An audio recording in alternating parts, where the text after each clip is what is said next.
जैसा कि season 5 3 year agreement में हमने जियान को उसे पूरा करते हुए देखा, लेकिन यूनसेक ने जियान को गामा एम्पायर छोड़ने पर मजबूर कर दिया था, जिस वजह से जियान गामा एम्पायर से बाहर भागने लगा था। वहीं दूसरी तरफ हम जी जूनियर को जियानान एकेडमी के अंदर देखते हैं, जहां पर वो शैडो मास्टर से खबर ले रही थी और उसे जियान के बारे में हर एक चीज पता चल जाती है। जी जूनियर कहती है कि युन लैंगजोन अब गामा एम्पायर में ही रहेगा और जियान वहाँ से निकलकर बच सकता है। जियान ने बहुत ज्यादा प्रोग्रेस कर ली है और उसकी साइड बड़े बड़े वॉरियर्स जैसे क्वीन मेडुसा भी हैं। शैडो मास्टर जी जूनियर की बहुत केयर करता है, इसलिए वो कहता है कि जियान तुम्हारी अच्छी चॉइस है, लेकिन अभी भी हमें फैमिली के अंदर उठने वाले सवालों का जवाब देना होगा। जी जूनियर कहती है कि जो कुछ भी हो मैं जियान का वेट करूंगी और उसे पाकर रहूंगी, लेकिन शैडो मास्टर उसे समझाता है कि आपको स्ट्रॉन्ग जल्दी से होना होगा, क्योंकि अगर आप स्ट्रॉन्ग नहीं हुए तो आपको भी पता है कि आपको कितनी बड़ी मुसीबत का सामना करना पड़ सकता है। वो फिर शैडो मास्टर को एकेडमी के बाहर रहने की सलाह देती है, क्योंकि किसी आउटसाइडर्स का एकेडमी में आना मना है। शैडो मास्टर फिर वहाँ से चला जाता है।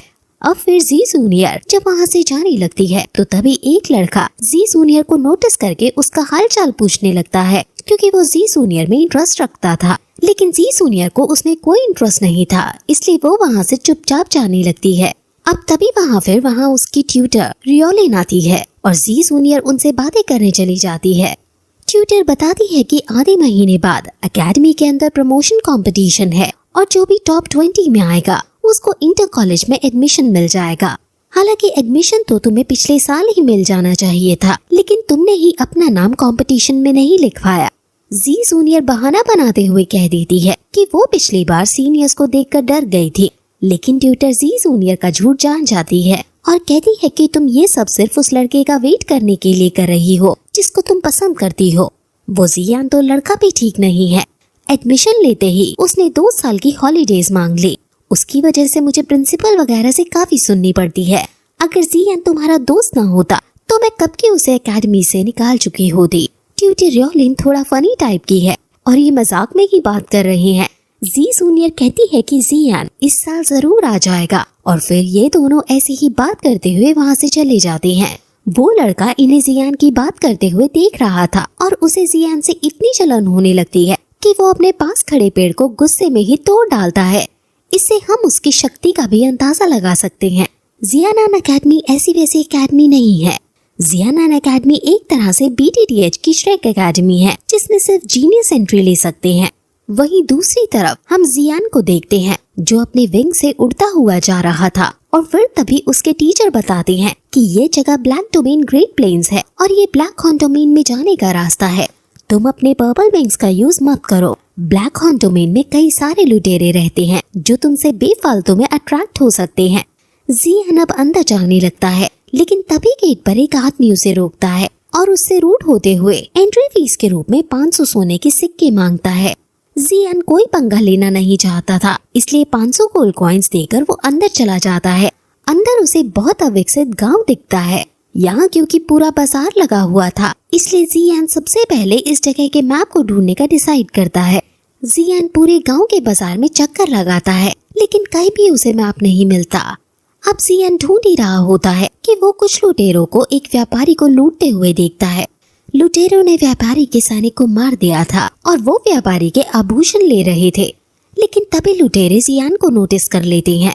जियान कहता है कि मैंने कुछ नहीं देखा है और मैं जा रहा हूँ, लेकिन तभी वो लुटेरे अब जियान को घेर लेते हैं और वो जियान को लूटने की कोशिश करते हैं, लेकिन जियान अब अपनी तलवार निकालकर उन सभी को अब धोने लगता है।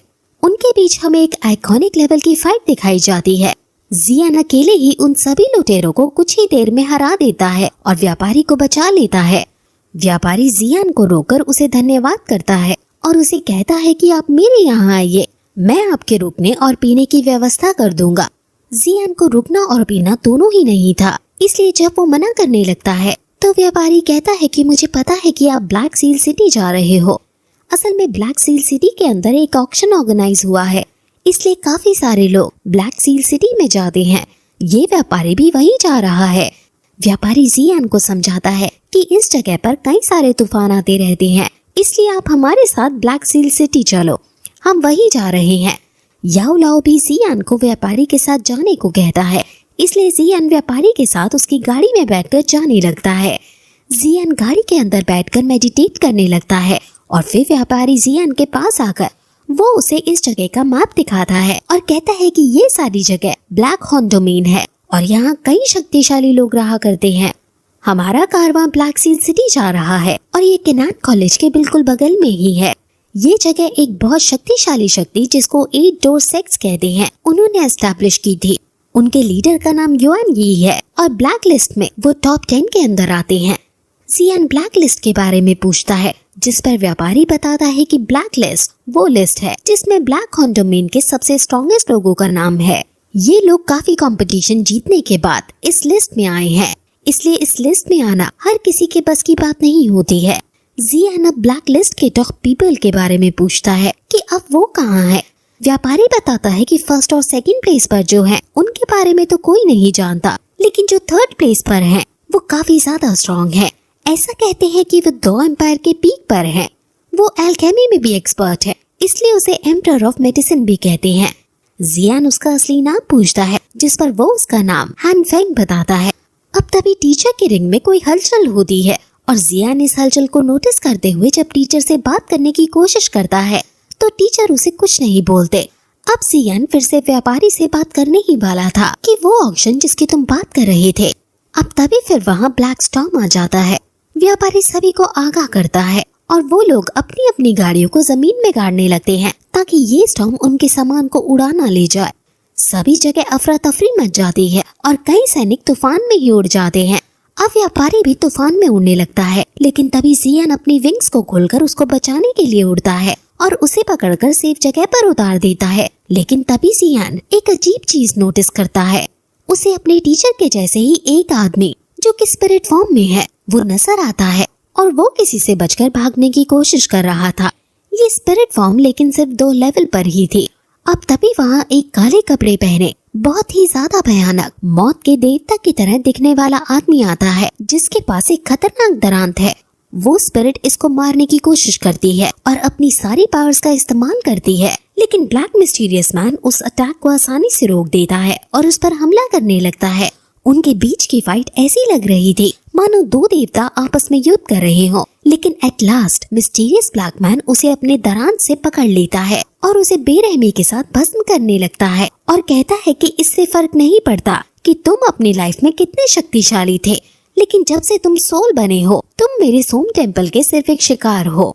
ये कहकर वो बेरहमी से उसकी सोल को एब्जॉर्ब कर लेता है और फिर वहाँ से जाने लगता है। लेकिन तभी वो जियान को उसको देखते हुए नोटिस कर लेता है।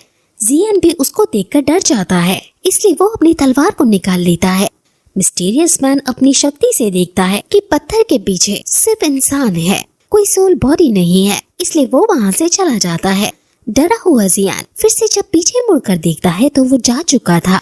जियान अपने टीचर से पूछता है कि आखिर ये कौन था, लेकिन उसके टीचर फिर से उसे कुछ नहीं कहते। जियान व्यापारी को फिर से उसकी गाड़ी में बैठा देता है। व्यापारी अब सो रहा था और जियान अब समझ जाता है कि ये अब पूरे रास्ते खराटे मारते हुए सोते हुए जाएगा। लेकिन जो उसने कल रात को वो ब्लैक मिस्टीरियस मैन देखा, आखिर वो कौन था, आखिर वो क्यों आया था, और टीचर ने अभी तक उसके बारे में एक शब्द भी क्यों नहीं कहा है। वो ये सब सोच ही रहा था कि तभी टीचर कहते हैं कि तुम ये मत सोचना कि उन लोगों के पास कोई टेंटिकल्स हैं, वो लोग अब गामा एम्पायर में भी आ गए हैं। जियान अपने टीचर को बोलता हुआ देखकर काफी खुश होता है और पूछता है कि आखिर वो किस तरह के लोग थे। मैंने तो ऐसे लोगों को पहले कभी नहीं देखा। अब टीचर उसे बताना शुरू करते हैं कि अभी ऐसी बहुत सारी चीजें थी जो मैंने तुम्हें बताने का तब सोचा था जब तुम स्ट्रांग हो जाओ, लेकिन शायद अब वक्त आ गया है तुम्हें अपनी सच्चाई बताने का। अब फिर इसके बाद ये एपिसोड यहीं खत्म हो जाता है।